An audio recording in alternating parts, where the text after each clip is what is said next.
So we're here with Bob Arum, man. You're gonna let his cheese get a little bit cold, man. Yeah. Let's talk about the task at hand. You got your undefeated WBC champion is stepping in the ring with Maurice Hooker, and you actually put him on another network, which is rather odd for an undefeated world champion to go to another network and risk his undefeated record there. Well, Hooker is an undefeated world champion as well, and he fights on a different network, the Zone.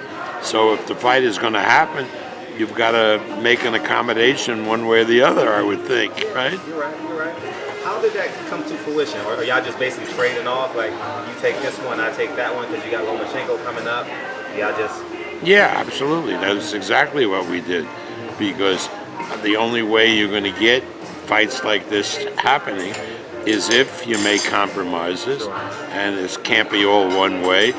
Eddie accommodated us with Kroller and Lomachenko, not having to go to purse bid, and accommodated us. We found a way.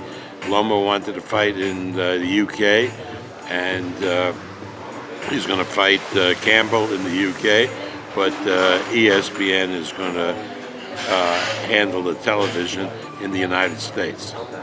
Now, sitting across from me, you got Justin Fortune. He has Joey on the card as well.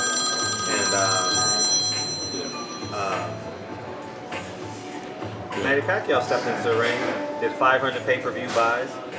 Well, 500 means 400, maybe. We know the business. Yeah.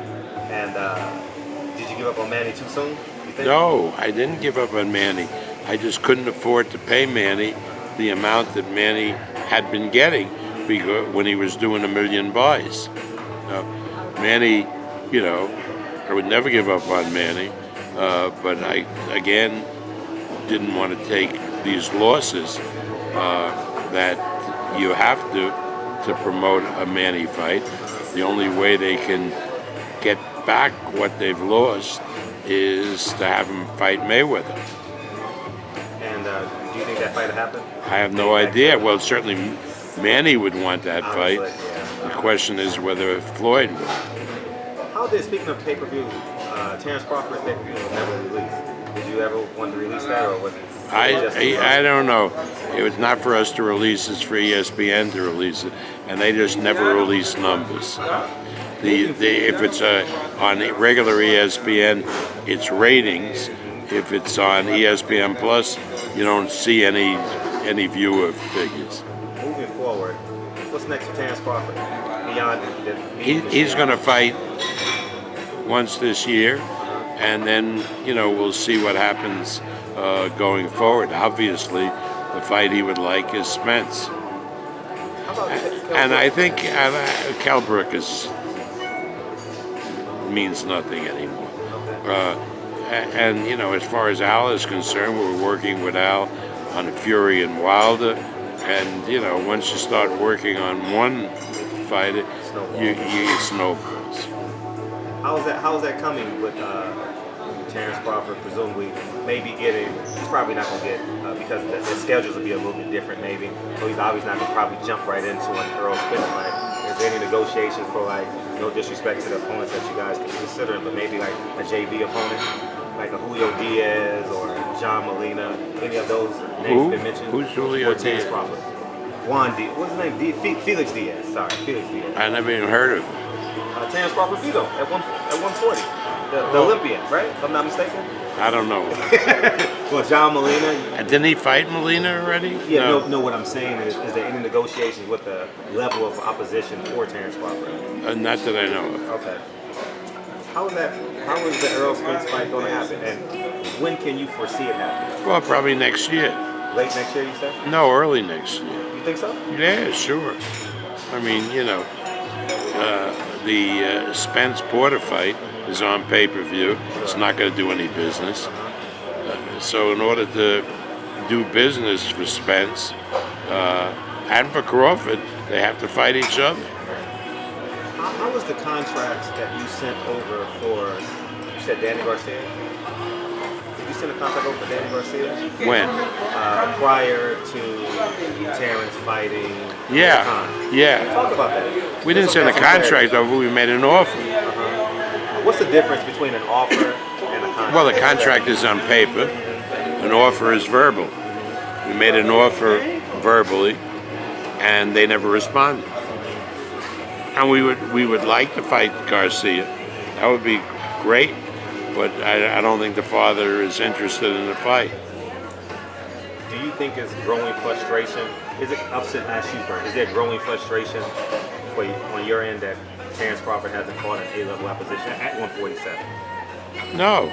Really? No, there isn't any, because Crawford's getting compensated really well. He's the standard bearer for ESPN, and he's going to fight the best available guy out there. And if some PBC guys aren't available, they aren't available. Happens all the time in boxing. How does he take that next step? What next step? Like pay-per-view stuff. That's probably the next step. The only way Spence is going to do any pay-per-view numbers is to fight Crawford. I agree they have to fight. Look, you can. I'm gonna buy you a new sandwich. No, that's all right. You can support these guys through other fights. Terrence does tremendous ratings for ESPN, so ESPN's very happy. Now, would they like some of the opposition that PBC could offer? Yeah, sure. But if it's not there, it's not there, man. The world, you have many paths in the world. You take the best path available for your fighters. The last time we spoke, I don't know if you remember, Bob, I spoke to you in Fresno. You was like, oh, forget Al Haven. That would seem like y'all hanging out, like y'all. No, well, we're doing something together. That's not a secret that we're secret. doing Wilder and Fury. Uh-huh. I mean, have I met with him on that? Yeah, I have. And we seem to be getting along just fine. All right, but, and will that lead to other, maybe, I don't know. I mean, Eddie Hearn has his own network, Sure. his own network. There might be 3 networks out there. Yeah, well, and, that's sort of interesting. He's paying a lot of money for this fight, and we thank him for that. And he's made accommodations with us, with Lomachenko. So, it cuts both ways. Sure. The only thing that I'm really sad about is you have a great fight like this one, Ramirez and Hooker, and maybe 25,000 people will watch it. That's sad. And maybe 2,000 people is only going to show up, it seems like. Yeah. It seems like ticket sales aren't doing great because of the way, No, ticket sales aren't doing great because nobody's promoting what's a great fight. This is a great fight town, Dallas. But you got to promote it. And you can't promote it from the UK. Talk about that. Talk about you can't promote it from the UK. Well, I can't promote a UK fight from the United States, so why should the UK be able to promote a fight in the United States? You know what I honestly like about you and Eddie Hearn's relationship is that you're treating him like a stepson and y'all get along. Like sometimes you say, oh, he doesn't know shit about boxing. Oh, and the next thing you know, y'all shaking hands on the DMs. It's like every corner you're beating him to every corner. You're killing him with kindness when you have to. No, don't you understand? I go back a long way with his father. He was a little shaver when his father brought him along to some of these fights. So I like Eddie, and I love the family. So but Eddie, just because I like him and like the family, doesn't mean I can't criticize him when he does stupid things. And he sure doesn't hesitate to criticize me. No, y'all would definitely enjoyable to listen to from afar. You know what I mean? What's next for Tyson Fury? We're going to decide that. That will come together by Wednesday. We'll have an announcement. It's a real possibility. That's another example of cooperation. Al is talking to Charles Martin about the fight, and it looks like that could come together. And Martin would be a very credible opponent for Fury. Yeah. Former world champ, IBF world champion, correct? Now, with that being said, the branding of Tyson Fury, some say it was too much American. Some say it was much ado about nothing. Some say it was a good promotion. Look in hindsight from your perspective, what would you say about all of the above? I mean, it was a little over the top. It was a great promotion. American people got to know him, and it was a win-win for everybody. Tremendous number of new subscribers to ESPN Plus. You know, everybody is pleased. Yeah. Was it over the top? Yeah, he is over the top. Yeah, it was. Yeah. I'll be honest with you, Bob. I'm gonna disagree with you a little bit. I was kind of like, I'm a boxing fan. I've been working with you probably damn near a decade off and on, and I was kind of disappointed that it was a 12-round fight because he doesn't have a belt. I was like, in my head, I'm watching y'all on TV. I'm subscribed. I have a subscription. I paid my $4.99, and I says, what the hell is this? He doesn't have a belt. How? Yeah, but he's a linear champion. What makes the WBC? It's always recognized. If you do a 12-round fight for a cockamamie elimination, why wouldn't you do a 12-round fight when the linear champion was fighting? Did the sanctioning body sanction that fight? No. So why? That's what I'm saying. But the sanctioning bodies aren't the be-all and end-all. If a man is the linear champion, you promote him as the linear champion. If you say the linear champion don't mean shit, that's your opinion. It's not that it doesn't mean anything. It's like a slap in the face to people who've actually earned the belt. Going through the ranking system. Well, who's saying earning the belt trumps being the linear champion? I mean, if you believe that, that's fine. Sure. You're entitled to. I don't believe that. Moving forward, I wasn't there, but it looked like Shakur Stephenson did exceptionally well in terms of fans, in terms of viewership. Shakur Stephenson is one of the best fighters around, and he's even going to get better as he matures. And he looked great, and his next step is to fight for a world championship. How about Oscar Valdez? Do you think that fight happened? I don't know. Valdez is having trouble with the weight. They're going to let us know if Valdez will defend his title at 126 or fight at 130 against Burchell. How about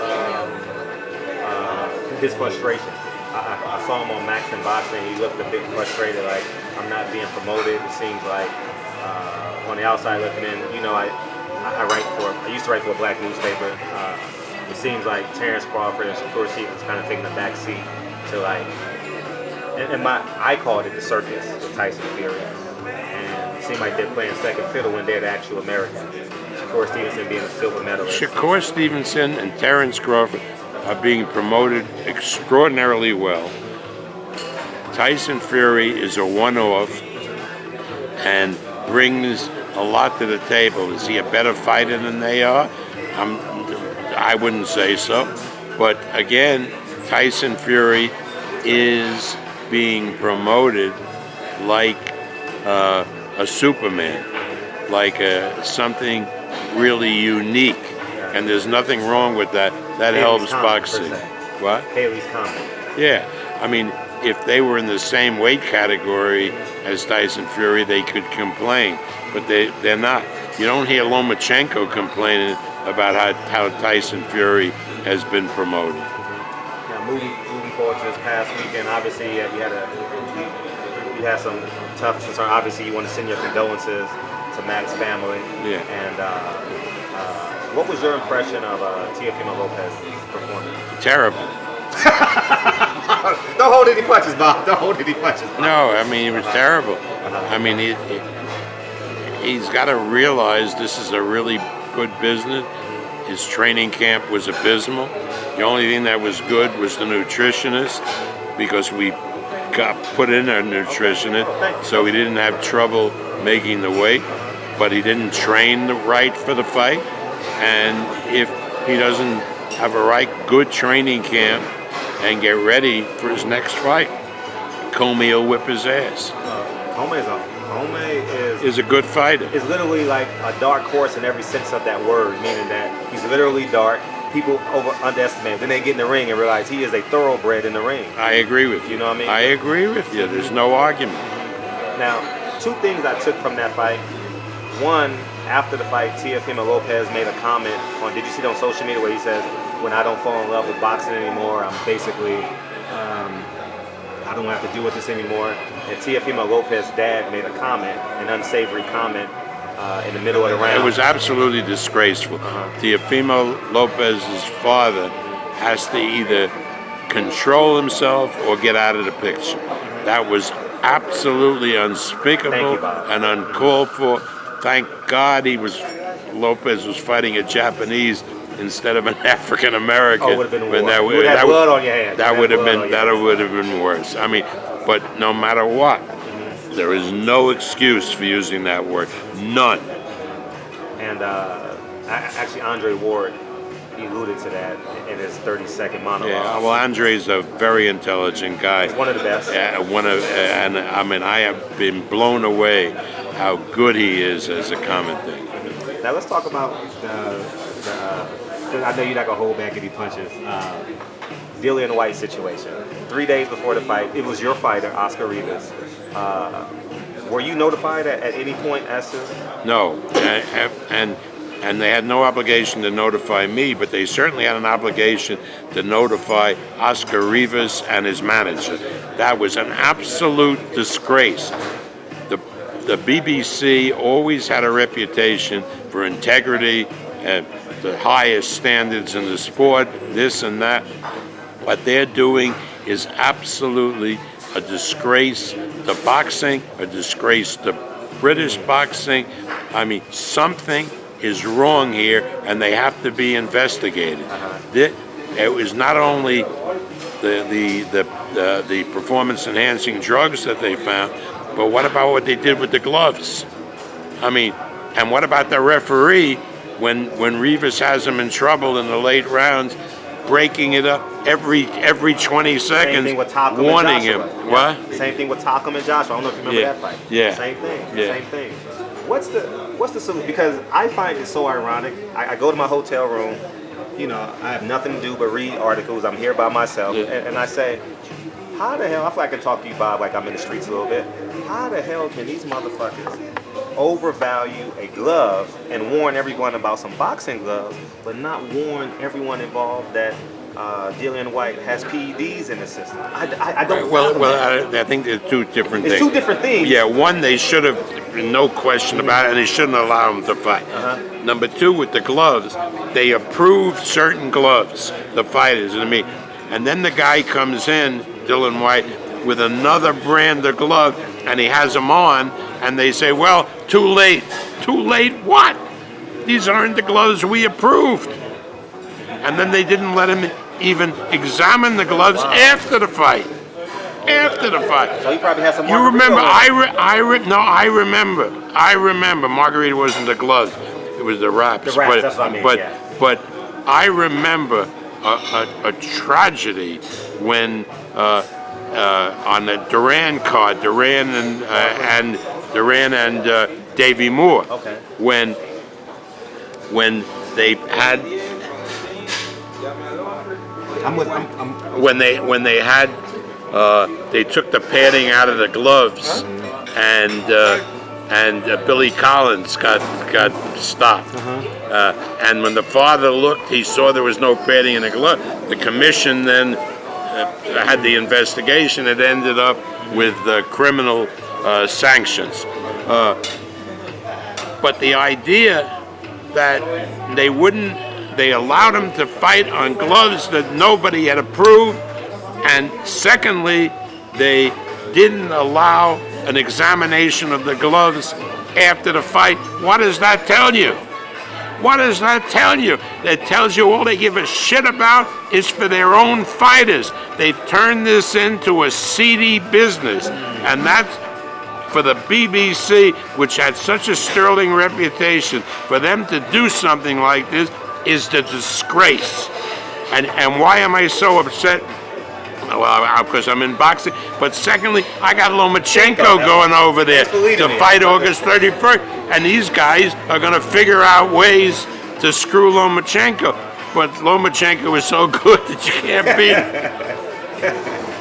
But that leads us to litigation. Bob, before you got into boxing, you were working on Capitol Hill, if I'm not mistaken. And No, in the U.S. Attorney's office. U.S. Attorney's. I knew something like that. Yeah. And what's the legal ramification as it relates to Dillian White in the episode last Well, week? let them figure it out. They have lawyers. They're going to, Oscar Rivas and Yvonne Michelle are going to figure it out. And, I don't want to kibitz that part of it. Now, does that go to a no contest, or do we have to wait for the B sample to? Well, you have to wait for the B sample, and I think it'll end up to be a no contest. But I think there's other liability, criminal liability. Big civil liability. Yeah, I think so. The fact that they had him go in with a fighter that tested dirty, I think the fact that he was unfair competition by giving the other fighter the edge and so forth, I think you're making a no contest, but you got to pay damages for that. You goddamn, take this scenario.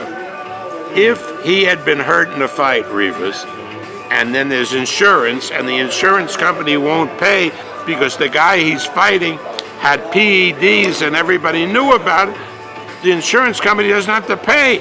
Everybody is left holding their dick. Yeah, wow. So let's go to UCLAD, if I'm not mistaken. UCLAD should be brought under charges. I'm asking. Who? Should the sanctioning body, the one, VCLAD, UCLAD, something like that? No, BBC. BBC. The British Board of Boxing Control. They have no, that's supported by promoters, but they take the place of a commission. That would be like the state commission. Okay. Yeah. And how about Eddie Hearn? Should he be brought up on charges? I don't know. I'm not going to say that unless the facts come out that he was somehow complicit in all of this. He said he knew at least 36 hours. I interviewed him yesterday. He said he knew, and you're about to go viral, Bob. This video is going to do stupid numbers. But he said that he knew at least 36 hours prior to the fight happening. And they had a hearing just before the fight, the day of the fight. How do you have a hearing without the other side? Look what happened. Look what the New York Commission. I think they were wrong in letting Morales fight. But whether they were right or wrong, they brought Garcia into the whole thing, and he agreed to go forward. Now that was appropriate, what they did. How do you not bring Rivas in and hear from them? Doesn't he have a right to have his position? Dude, you're saying the same thing I've been saying, because I said this. I said, give Oscar Rivas a chance. He wants that extra $250,000, and he may even take the fight. You know what I mean? And then nothing ever happens. I don't know what happens behind the scenes. I only hold the camera and the pen, so I don't know what goes on the other side of boxing. But I'm saying if they talk to Oscar Rivas that Thursday, Friday, or Saturday, whenever they knew, and they say we'll give you. Well, I know what they did. They called him when he tested positive. They called somebody from Matchroom called Rivas or Van Michel and said the fight may not happen, and what they didn't say why. And so Yvonne Michel said that he thought that Whyte had been injured, and then they called back. Who made the call? Do you know who made that call? Somebody, I think Frank Smith. Okay, Frank Smith. Okay. Yeah. CEO of Matchroom Boxing. Yeah, right. I think. I'm not sure. Okay. And then they called Yvonne Michel back the next day and said, no, everything's okay. But they had no idea what this was all about, whether it was drugs or anything. So you found out just like us, boxing scene, word of mouth, or did you know after the fight, or when did you? I didn't know after, so I read it in Boxing Scene. Are you serious? How would I know? I'm asking. How did they know? They found out about it after the fight. I knew about the gloves before, but I didn't know about the drugs. Get the fuck out of here. People are gonna form their own. I know you have business to do moving forward, so you got to protect your fighter as much as you can. So we'll stop it there. But the 135 is pretty hot. Coincidentally, Devin Haney is sitting over there at that table. Yeah, I talked to the father yesterday. How do you like Devin Haney? How do you like Devin Haney? A good fighter. A good fighter. Yeah, you know, he's very colorful, and you know, he's a young guy, good future. And but my guy's job is to win all 4 belts, and then the father said, "Would you be willing to make a fight for Dan?" I said, "Sure," but you know, he's not. He's a growing kid, so he may talk about going to 140. Okay. Now, speaking of Shakur, Devin Haney, you know what I think, and I say this humbly out of respect, is that y'all need an urban division. I'm gonna call it urban because in Top Rank, you know, I look at y'all, you know, your right hand man is urban. We'll call him urban. But it seemed like, because you admittedly said that sometimes you don't really know how to handle, or did you say black or urban? No, I can handle. What I said was that Floyd, when he was fighting for us, talked about the urban market, and I really had been, been associated with African American people my whole career, starting with Ali. But they were older. So what Floyd was talking was the younger African American, and I wasn't familiar with that culture. And Floyd was correct.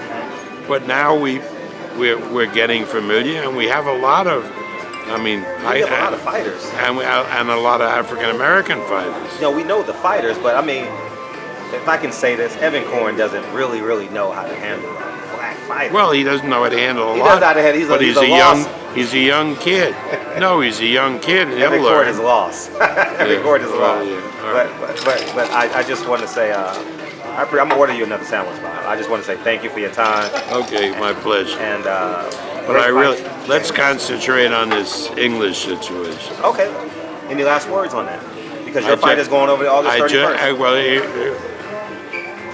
I think boxing really requires integrity, and particularly from a group that has always preached integrity, the British Board of Boxing Control. And what they did in this situation is a disgrace. Appreciate you, Bob. You mind if I order you another sandwich? No. Bob, you can't eat a Coke sandwich. Yeah, don't worry about it. Can I order you a drink? No, well, they'll bring me some more, I think. Yeah, tell the guy. Let me order you a drink. All right.